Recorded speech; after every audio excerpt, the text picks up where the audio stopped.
Siapa para pemain yang dipercaya oleh Coach Sinteyong untuk bisa mengisi daftar starter? Nah, saya juga akan kembali bacakan. Ada Dava Farsha, Ferrari, Kadek Arel, kemudian Donitri, Kakang, Pratama Arhan, Arhan Fikri, Raihan, Marcelino, Hoki, dan juga Strike. Dari nama-nama ini, susunan pemain ini bagaimana Bang Dede melihatnya? Kalau lihat susunan yang diturunkan oleh Sinteyong ini adalah tim yang terbaik. Ya, kekuatannya dia mau 3-5-2 sepertinya. Di depan ada Strike dengan Hoki Caraka, di tengahnya ada 5 pemain yang begitu solid. Lantas di 3 belakang itu ada Ferrari, lantas ada Kadek, ke satu lagi berikutnya yang di sebelah sisi kanannya juga. Nah, itu seperti itu. Nah, memang satu hal yang terpenting adalah jangan menganggap ringan tim Laos. Ya, pemain belakang terutamanya, dia tetap berusaha harus bagaimana caranya tidak mudah kebobolan oleh Laos. Baik. Dan yang kedua, yang 5 itu di tengah, dia tetap punya prinsip bahwa bagaimana caranya memberikan umpan-umpan terbaik untuk Rocky Caraka dengan Strike.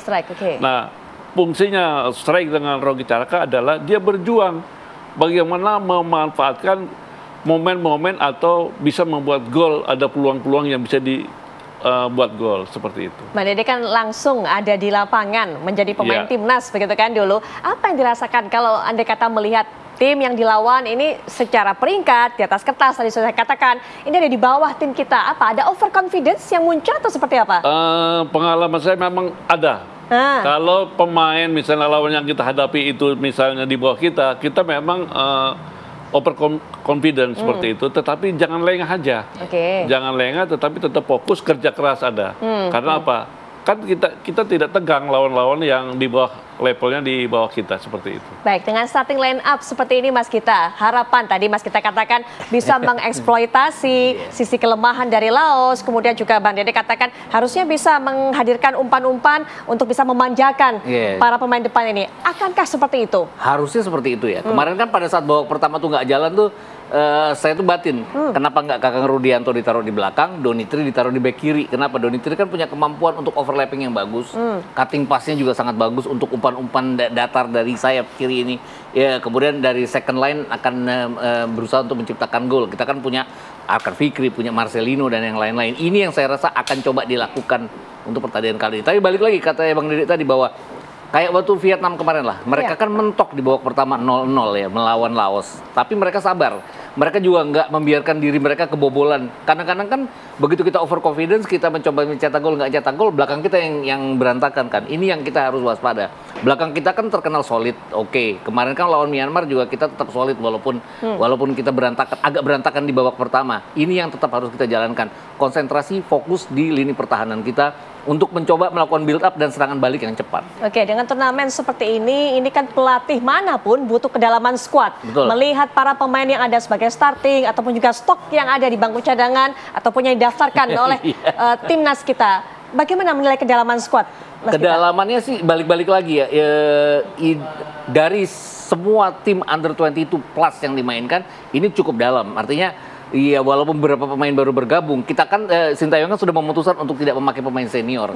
Jadi secara kedalaman ya oke-oke saja. Rekor kita lawan Laos pun bicara ya, kita 10 kali main, 9 kali menang. Pernah 2-2 tahun 2012 pada saat kita kekuatannya lagi menurun karena dualisme sepak bola waktu itu, IPL waktu itu.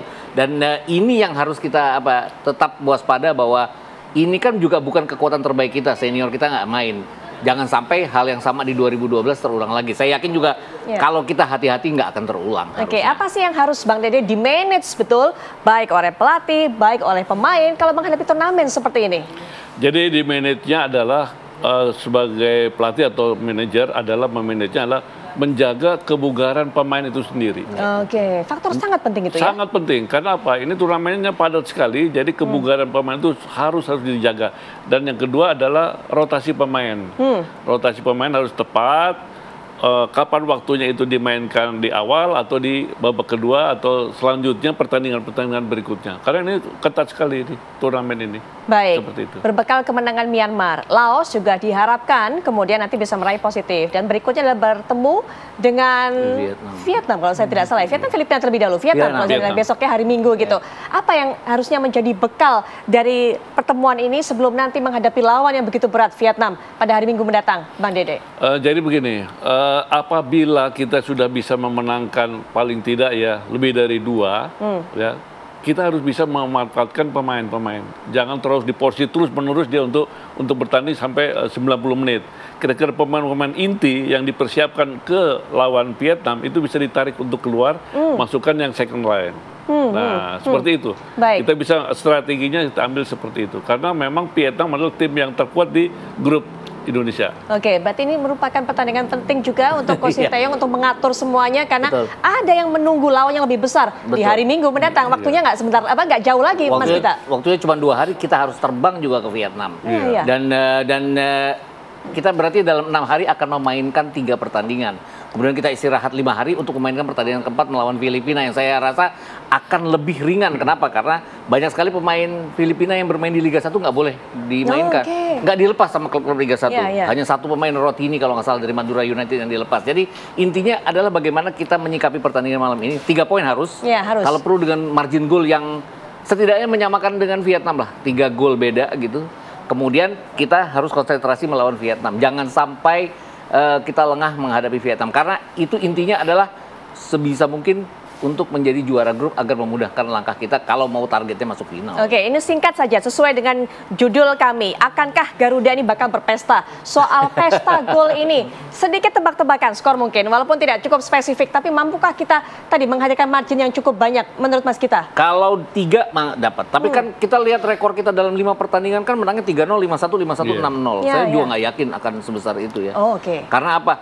Kita kan tim ini baru berkumpul. Kita kan selalu punya masalah dengan penyelesaian akhir, itu aja. Kemarin kan melawan Myanmar sebenarnya bisa 2 gol, 3 gol, tapi kan penyelesaian akhir yang kita jadi masalah. Keterburu-buruan yang segala macam itu yang harus kita hindari. Baik, Bang Dede sendiri kalau menurut saya tetap kita bisa memenangkan ini pertandingan.